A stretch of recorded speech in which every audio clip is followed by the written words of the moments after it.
From downtown Detroit, Local 4 News at noon starts now. Tracking very light rain and snow out there for the rest of your Thursday, but there is more where this comes from. And while there are tensions about plans to build a border wall, President Trump sends a message to Mexico. Plus, Republican leaders reveal for the first time how much the wall could cost. And she was stabbed, beaten, and burned.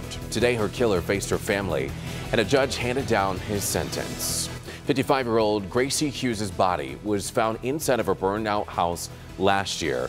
Firefighters made that discovery after putting out the flames. Police say she had been stabbed 67 times before her body had been set on fire. Local 4's Nick Monticelli is joining us live now this afternoon. And Nick, the man found guilty of her murder maintains his innocence. He did. In fact, he said during the proceedings today that he thinks somebody else should be standing in his position. But even the judge was talking about how egregious and horrendous this case was. Even the defense attorney at one point said, "I'm not going to argue." This is the people of the state of Michigan versus Toria Singe. He's a monster. He's a killer. He has taken an innocent life. There was no shortage of adjectives in the courtroom today as the family of Gracie Hughes confronted the man found guilty of killing her. The viciousness of the crime that he committed against my sister, he deserved the full weight of the law. Gracie's body was found in May of last year after a fire at this home on Detroit's east side. She was badly burned and stabbed 67 times. You don't stab someone 67 times and think that it's a game. It's a real world. Toria Singe was arrested days later. A liquor store owner helped investigators find him after Singe came into the store with blood on him. A motive on why he killed Gracie still is not known. He was charged with first-degree murder and arson. A jury found him not guilty of the arson and instead found him guilty of second-degree murder. He will spend the next 37 to 66 years in prison. At 46 years old, he will likely spend the rest of his life locked up. Which is richly deserved, given the butchery that this case involved. Toria Singe was not sentenced to a life sentence. An appeal is not automatic, but he can file one, and as you heard, because he is maintaining his innocence, I don't think it would be a surprise to see one coming. We're live here at the Frank Murphy Hall of Justice. Nick Monticelli, Local 4. Okay, so Nick, how could a jury find him guilty of second-degree murder when he was charged with first, and then explain the arson thing again? Okay, so the arson charge wasn't dropped. The prosecutor went with it, but the jury found him not guilty on that. So that charge just goes away. And then there are some cases where a jury can be given the alternative. If they decide they don't want to find him guilty of first-degree murder, they can, the jury on their own, give him a lesser charge, which in this case was second-degree murder. Alrighty, Nick Monticelli reporting live for us. Nick, thank you for the update. We also want to update you on I-75 because just minutes ago, all lanes reopened in Oakland County after this fuel spill happened earlier this morning. The spill impacted traffic all morning long after the semi-truck that you see there crashed around 7:30, spilling 240 gallons of diesel fuel on northbound I-75 at 696. For the past 4 hours, crews have been working hard to clear that road. All lanes again reopened just after 11:30, and thankfully no one was hurt in the crash. Turning our attention to the forecast now, man, we have seen some interesting weather in the past few hours. Temperatures just above freezing this afternoon. And Brandon, a chance for some spotty rain and even snow showers later. That's right, and we never know with those accidents if it was weather related, but we've had some pockets of snow and rain, very light stuff, but it just makes things slippery enough. We want you to be careful out there. It's not going to be super active the rest of the day. Middle 30s to upper 30s everywhere above freezing. So whether it's rain, a couple of drips or flakes, not going to ice up the roads. Just again, a little slippery. West-northwest winds. You see this little triangle here. That shows which way the wind is blowing toward. So we have a northwest wind blowing toward the southeast. It's a cooler breeze, 10 to 20, and wind chills for the most part in the 20s for the rest of the day as long as that wind is a whipping out there. And I do expect temperatures to fall off just a degree or 3 as we head through the afternoon. A little light rain, snow coming and going, but it becomes a lot more sporadic, lesser through the afternoon. You see some of the green here, Oakland County, this little wintry mix coming through northern Oakland County, northern Macomb County as well. Light snow up near Flint. All of this still needs to work in. And again, it will be that wintry mix. Snow, several chances in the 7-day coming up. All right, Brandon, thank you. We are following breaking news just into the Local 4 newsroom, where we're learning Mexican President Enrique Peña Nieto has canceled his meeting with President Donald Trump at the White House. And this all comes after hours ago, President Trump suggested canceling the meeting if Mexico did not agree to pay for the border wall. Now, earlier today, House Speaker Paul Ryan announced that the wall would cost between $12 and $15 billion and that Congress will pay for it by this fall. Meanwhile, President Trump is now in Philadelphia to join Republicans at their congressional retreat. Both President Trump and Vice President Mike Pence are expected to give remarks this afternoon. The annual retreat gives Republican leaders the chance to outline their policy goals for the year. Protesters have been demonstrating throughout the city since last night. And British Prime Minister Theresa May is now on her way to the U.S. as she'll be the first foreign leader to meet with President Trump. May will be speaking at the Republican retreat in Philadelphia, where President Trump is right now. The two are expected to talk about free trade with Britain, the Brexit, and the future of NATO. Here at home now, a hearing against the Pistons' move to downtown Detroit has been canceled. This morning, a hearing was scheduled to take place on a lawsuit filed to release all of the details involved in the move to downtown. That hearing was canceled after the plaintiff failed to pay his $1,000 bond. The suit alleges the Downtown Development Authority violated the Open Meetings Act. In response, the DDA board did agree to increase transparency. The man responsible for hitting and killing another driver in Bloomfield Township could be charged as early as this afternoon. You might remember the incident happened Tuesday night on East Square Lake Road. Police say that the man driving a Maserati rear-ended a Subaru, sending it right off the road, killing the driver, 53-year-old Rhonda Williams. Officers are saying that it appears that alcohol and speed were factors in that crash. Today, Fiat Chrysler and Ford UAW workers learned how much they'll earn from their company's 2016 profit-sharing program. Business editor Rod Maloney is joining us now this afternoon with those numbers. Rod? Well, you know, Evrod, before Christmas, you hear that Christmas carol says the most wonderful time of the year. Well, for most everybody it is. But for UAW members, this is the most wonderful time of the year because the bonus checks are going to be coming out probably in the next couple of weeks here. But let's take a look at the numbers. And if you look at it, it's actually a quick math problem, okay? So Ford makes $9 billion and they get $1 for every $1 million of profit. So at Ford, they get $9,000 bonus checks. If you go over to Chrysler, they made $5.5 billion. Their number is more like $800 per, make that 80 cents really for every $1 million of profit. But they're going to get $5,000 bonus check out of all of this. And this is part of what they negotiate with the UAW and the national contract, which we just went through, as they attempt to try and make sure that they get a piece of the best-selling car years that have ever been had in North America. And so they're getting these big bonus checks. Of course, the union people will be happy to tell you that they have about half of that taken away in taxes. And by the time they get it, it's only about half that size. But, you know, perhaps there's a vacation in their future. Perhaps there is, an investment opportunity, pay off some debt. There are a lot of questions about what you might do with this kind of money. And as a matter of fact, we're asking that question on clickondetroit.com. And if you are one of these auto workers or, say, the spouse of an auto worker, and you can tell us what you're going to do, we'd certainly like to hear from you from that. So again, that's on clickondetroit.com. Coming up later on Local 4 News at 5 o'clock, actually, we're going to take a look at what the economic impact of this is. Got an economist working on that. We'll have some numbers for you then. Reporting live in Dearborn, Rod Maloney, Local 4. Still ahead here at noon, actor Shia LaBeouf taken into police custody during a rally against President Trump. New at noon, the video that shows what led up to his arrest. Plus, a mechanic saves the day, the quick second decision that he made that actually saved a driver's life. And a Metro Detroit man accused of trying to have sex with a child. Up next, the undercover sting that put him behind bars.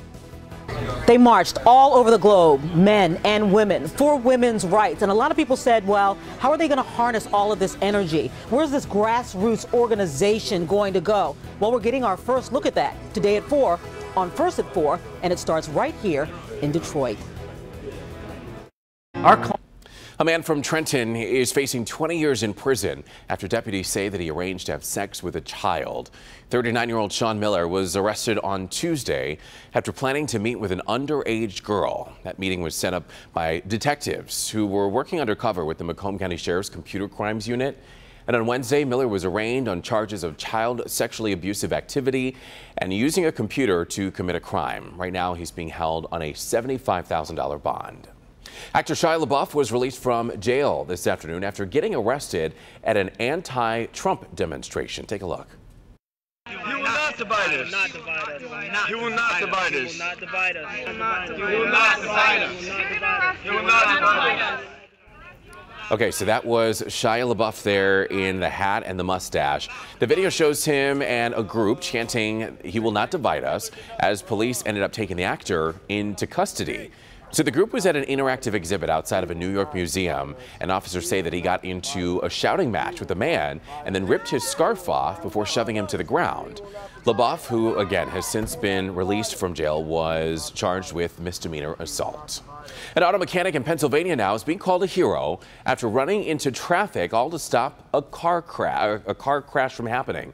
Jeff Lebrowski was working in his shop when he saw a white SUV slam into the back of a truck. And this is video of it right here, and then start rolling backwards down the street. Well, that's when he ran into the road trying to stop the vehicle from moving. It did take him a while to actually slow it down, and when he did, all he could think about was if the driver was okay. I mean, as long as she's okay, that's the main thing, you know. I guess I'm a hero. I don't feel like it, but I guess I am. Now, police are still investigating the cause of the crash. That driver is recovering in the hospital.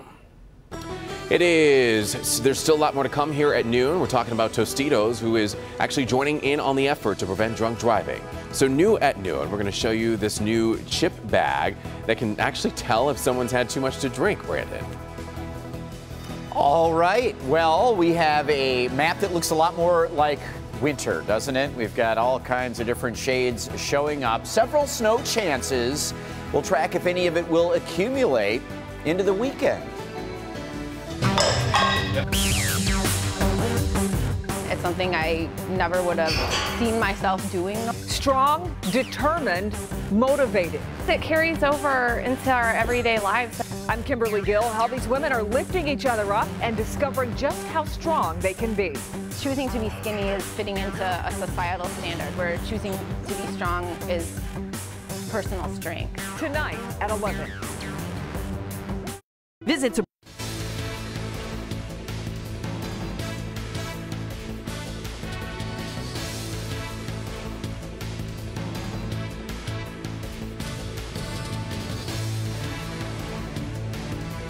Attention cam. All right, welcome back, everybody. Brandon joining me now with a look at the forecast as we are starting to remember that winter is still upon us. Right, and I've said it a couple of times. If you haven't heard it, this is sort of an old farmer saying, if you don't get winter in January, that's how they say it. In that southern accent? You get winter in February. What about March? We'll have to wait till March. Okay. I have no idea.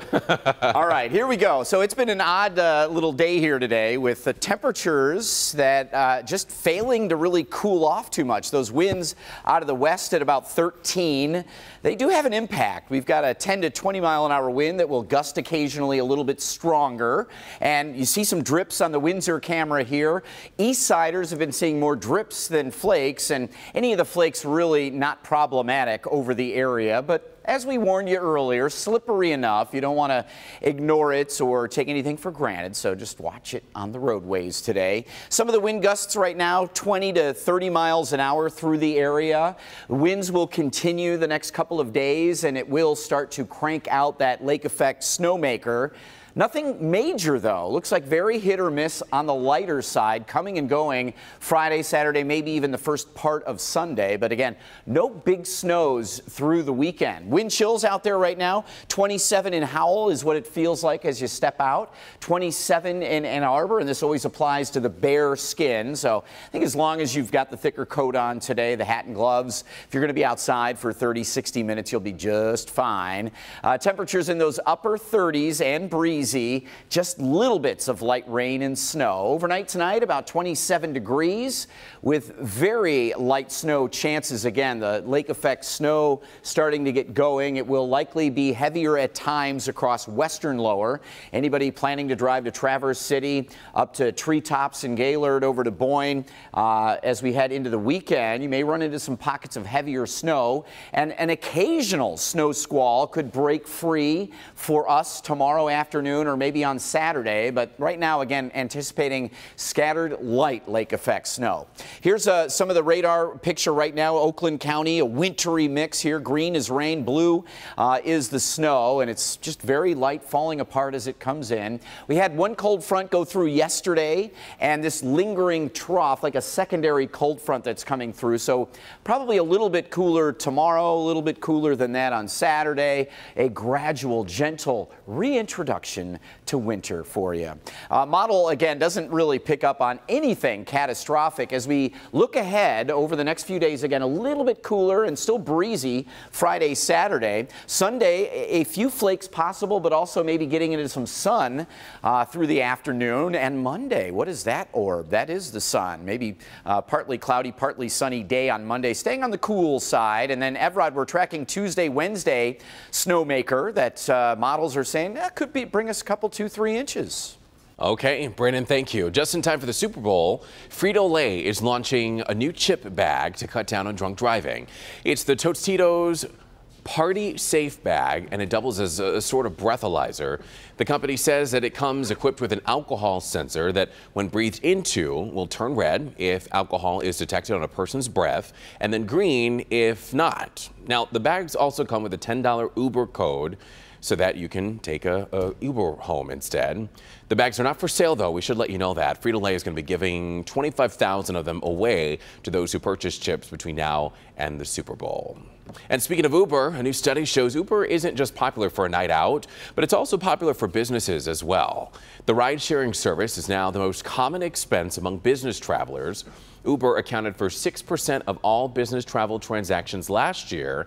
It's a reminder of the challenge that car rental and taxi companies face from Uber. Starbucks was still the most popular meal expense. The largest amount of money is still spent on hotels and airfare. All right, still ahead here at noon, a 10-year-old boy has a very close call with a shark. What he has to say about the dangerous encounter when we come back. Replay song. All right, everybody, finally here at noon. This is pretty cool, wouldn't you say? Yeah. There's this 10-year-old surfer. 10 years old, first of all, but he's in Australia, and he was photobombed by a great white shark, and as it turns out, he didn't even know. It was a real deal, too. Take a look. The father taking pictures of his son surfing. You look from far out, look at that little shade next to the green, a little closer in there. You notice something strange beneath the water. Closer look, realized it was the face of an 8-foot shark. Yeah, and luckily, his son never knew that the shark was anywhere close to him. I would be terrified, but he got quite the surprise when he came back to shore and then looked at the picture. I was shocked, but I wasn't too scared because it was like, it just happened, and if I was on the wave and I saw it, I probably would have freaked out and fell off. I was lucky I didn't fall off. Freaked out and fall off. First of all, Brandon, the accent, you nailed it. Thank you. Yeah, despite the scare, the boy never fell off. He managed to avoid the shark altogether. I would have been terrified that the shark would have eaten me regardless of being in the water or on the surfboard. If you want to learn how to say shark in Australian, say shock. Like great shock, buddy. Shock.